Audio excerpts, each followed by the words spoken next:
గదరన్న గురించి ఎందుకంటే ఇంత సుదీర్ఘంగా మాట్లాడిన తర్వాత నేను ప్రత్యేకంగా చెప్పేది ఏముండదు. ఎందుకంటే ఆయన మార్గంలో ఆయన అడుగుజాడల్లో వచ్చిన వాళ్ళమని అనుకునే ఖాయం చేసుకుంటూ అట్లాంటి పరిస్థితి ఉంటుంది. బి నరసింహరావు గారితో గద్దరన్న వస్తే మేము ఎక్కువ మాట్లాడి గద్దరన్న గురించి చెప్పడం అయితే ఈ గద్దరన్న పరంపర అనేది పాలకురుకు సోమనాథి పద్య సాహిత్యం నుంచి మొదలుకొని కైవార నారాయణ తాత మొదలుకొని వేపురణమదాస్ మొదలుకొని యక్షగాన సాహిత్యం 4 లక్షల కాపీలు అల్లిరాని ప్రతులు అమ్ముడపోయిన తెలంగాణ నేలలోని తెలివిరాల భాగయ్య పూర్వస్ఫూర్తి ఒక పరంపరలో గద్దరన్న వచ్చినాడు. దాన్ని ప్రజానాట్యం అండి ఆటల వరుస బి నరసింహరావు గారు తెచ్చిన ఆ పద్ధతి నుంచి తర్వాత స్వతసిద్ధంగా తనలో ఉన్న సృజనానికి భావన కళాకారుడు ఇవన్నీ ఒక మాట మా కాదరు గారు యుద్ధనౌకరణ. కానీ ఆ పరంపరలో ఆయన ఏంటంటే ఆయన బేసికల్ కవి. ఆయన తల్లి కడుపు మీద పిల్ల గట్టి పట్టకు సౌండ్ తక్కువైనది. తల్లి కడుపు మీద పిల్ల వాకినట్టు సింతలేమీ లేక సింధులే చూకుంటా అల్లి పిల్లిగా వెరిగి నలసందతి గజ్జలకి అల్లి పిల్లిగా వెరిగి నలసందతిగో అలసందతిగా అల్లి పిల్లిగా వెరిగి నలసందతిగో అలసందతిగా కుసుమ పూలు నూరి పసుపు రాసుకొని కుసుమ పూలు నూరి పసుపు రాసుకొని పచ్చి ముత్తై అట్లా ఒక్కొక్క పోలిక ప్రకృతి కాళిదాసును కృష్ణదేవరాయలను చదువుకొని రాలే. మౌఖిక సాహిత్యంలోని ప్రజా వర్ణన నేపథ్యాన్ని కూడా గద్దరు పాటలు వస్తుంది. అది బహుశా బి నరసింహరావు గారికి బాగా తెలుసు, మేము మాట్లాడదానికంటే. అయితే ఆయనను చూసి నేను ప్రభావితమైన. ఎందుకంటే నేను హాయిగా పద్యం రాసుకోవాలనుకుంటుంది. పద్యాలే రాస్తూ ఆ పద్యాలు కూడా వస్తున్నాయి ఇప్పుడు. అయితే రాష్ట్రాన్ని ఒక్కసారి గద్దరన్న పాట దేవైన పిల్లాడిని తర్వాత ఇప్పుడు ఉక్తలు ఎక్కువ ఒకటే ఆ విరసన సభలో రావిశాస్త్రి గారు రమణారెడ్డి గారు మహానుభావులందరూ పాట పాడవని ఇప్పుడు గద్దరన్న బయటకు వచ్చింటే వణుకుతూ నేను పాడలేను ఆయన ముందని.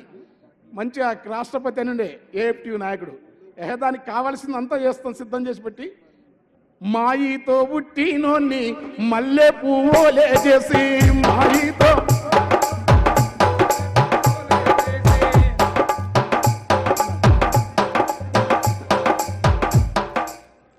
ముట్టు బట్టాల నుతికి మురికంతా ఎల్లాగడికి ముట్టు బట్టాల నుతికి జగదూర్చి దిగాదూర్చి దిష్టి పూసాలు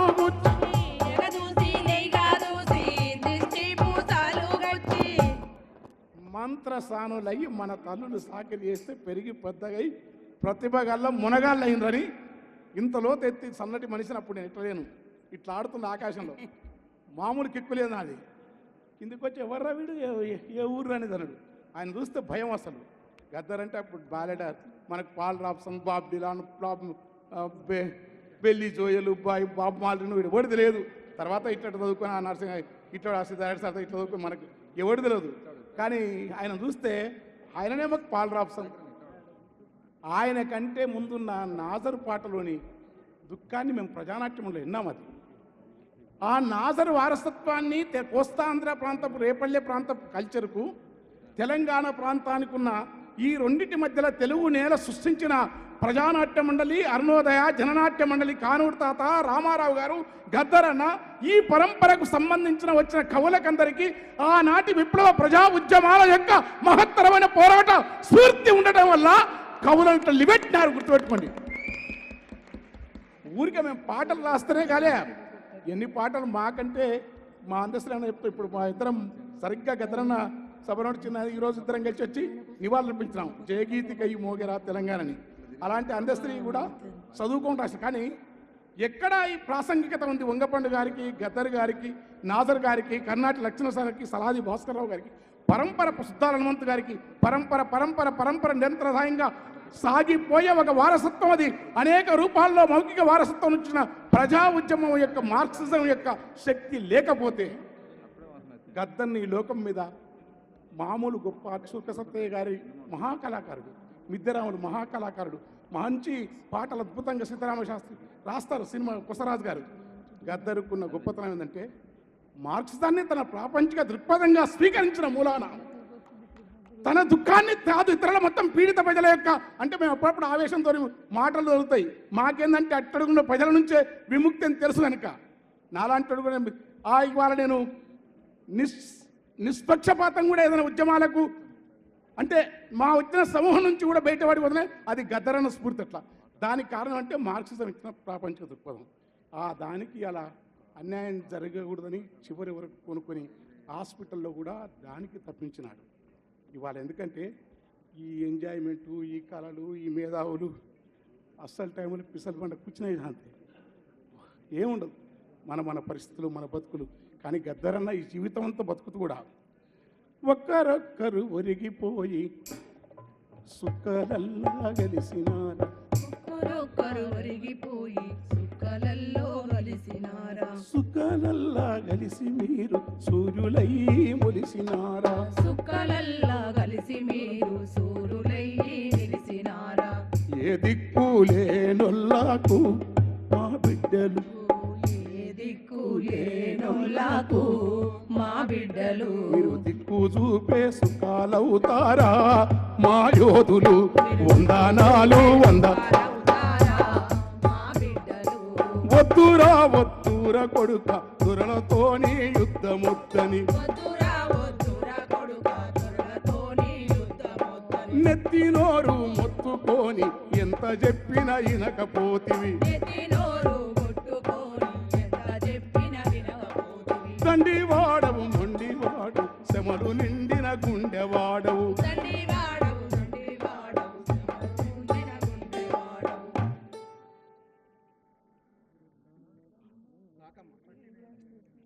ఎత్తిన ఎర్ర జెండను పట్టిన ఎర్ర జెండను ప్రాణముండగా వదులను.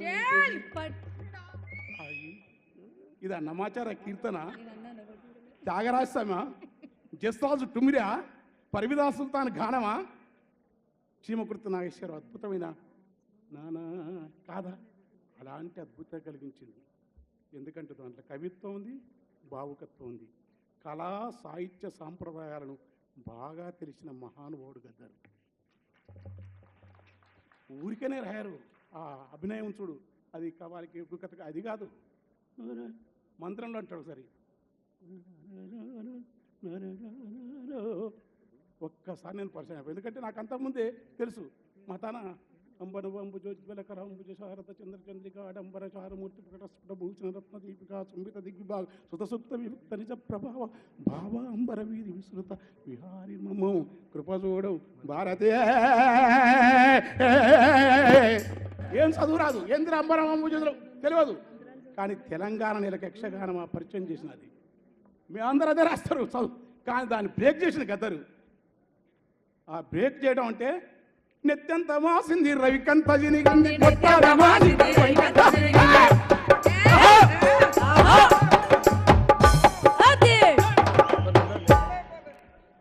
కుంచి పేలికలు కట్టి కుంచి పేలికలను సాహిత్య వస్తువు చేయాలని తెలిసిన ఏకైక మొదటి ప్రజాకవి గద్దరు నాజర్ సుద్దా.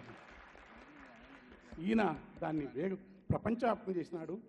కాలువై కన్నీరు గారా కండ్లపై రెండు చేతులాడా అని మైక్రో లెవెల్ అబ్జర్వేషన్ శుద్ధాలని ఉంటుంది. ఎన్నాయి కాళ్ళ నిడుచుకపోదు పోరన్న కండ్ల చేతుల అని నాజరు కాళ్ళ నిడుచుకపోతుంట నిద్ర కళ్ళు శరీరాన్ని శరీరం కాళ్ళ నిడుచుకొని పోతారంట అలుపు మాకని చెప్పాడు నాజరు. ఏనాటికి అలాంటి వారసత్వ పరంపరలో వంగపండు గారు గద్దరన్న వల్ల మేము పాటలు మేము తెల్లారి వరకు రాస్తాం, మాకు అదృష్టం. కానీ గద్దరన్న చదువుకొని అలంకార శాస్త్రం చదవకుండా అలంకారయుతంగా రాయగలిగిన మహా కవి బేరడారు, ప్రపంచ స్థాయి ఒక బాప్తిలాంటి గద్దారు. ఊరికి వదలకండి. చేమేంద్రుడు, కుంతకుడు, ఎవరిని చదవకుండా ఎట్లా రాసినాడు, అది జీవితం బతుకు. ఆ బతికడం వల్లనే మహాత్ముడు తర్వాత తాను వచ్చిన నేపథ్యం వాళ్ళకి చెప్తున్నాం. అందుకనే నాకు చెప్పినాడు, బిడ్డ ఈ పీడిత ప్రజలు అమాయకులు, మనకు ఆవేశం ఎక్కువ, సంతకం పెట్టరా నువ్వు. ఒరికల్ నేను గద్ద శివసాగర్ పెట్టినప్పుడు గ్రూపులు చేస్తే దేవడు గుంజుక తినేది ఏమీ లేదు, కోడి పుంజులకు కత్తెర గట్టి కొట్లాట పెడతారు గనక మేము పోతాం మా మాదిగ పల్లెకు, మేము పోతాం మా మాదిగ పల్లెకు. ఆ మాలాతనం నెత్తి చూపని మనువు గాని నెత్తి ఎత్తి చూపే మనువు కొడుకు నెత్తిన దాన్ని పోతామా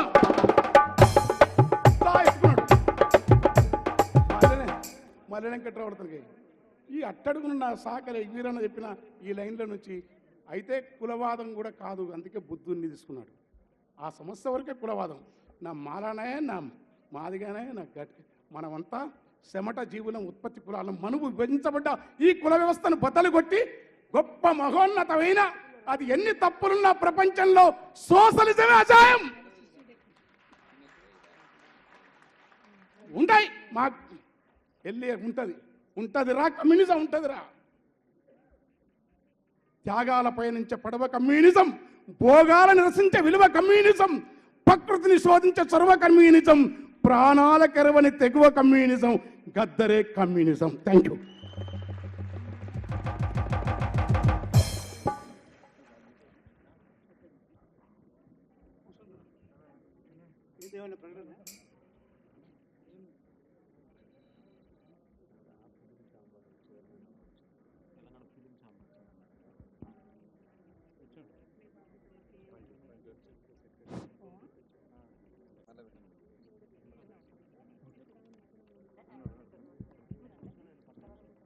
థ్యాంక్ యూ వెంకన్న. పాట కూడా అయిపోయింది మీది. ఇప్పుడు సాబిర్ అలీ గారిని 2 మాటలు మాట్లాడాల్సిందిగా కోరుతున్నాను. సాబిర్ అహ్మద్ గారు, సారీ.